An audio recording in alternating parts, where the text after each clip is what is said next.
जब धर्मेंद्र ने इस्लाम कबूल किया, बेटों का क्या रद्द-ए-अमल था?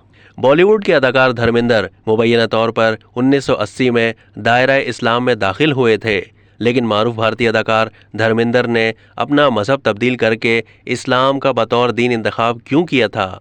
मारूफ अदाकार धर्मेंद्र की शादी प्रकाश कौर से हुई थी, लेकिन शादी के बाद उनको हेमा मालिनी से मोहब्बत हो गई थी।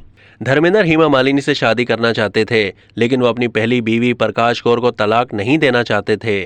धर्मेंद्र पहले से शादीशुदा होने की वजह से हेमा मालिनी से हिंदू मैरिज एक्ट के कानून के तहत दूसरी शादी नहीं कर सकते थे और वो अपनी पहली बीवी को तलाक भी नहीं देना चाहते थे। लिहाजा हेमा मालिनी से कानूनी तौर पर रिश्ता इज़्दवाज से मुंसलिक होने के लिए वो मुसलमान हुए।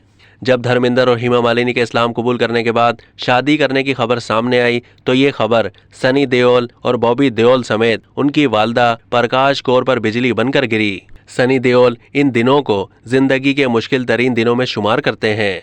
सनी देओल वालिद के रवैये पर अफसुर्दा थे, लेकिन इन दोनों के वालिद के साथ ताल्लुकात खराब नहीं हुए।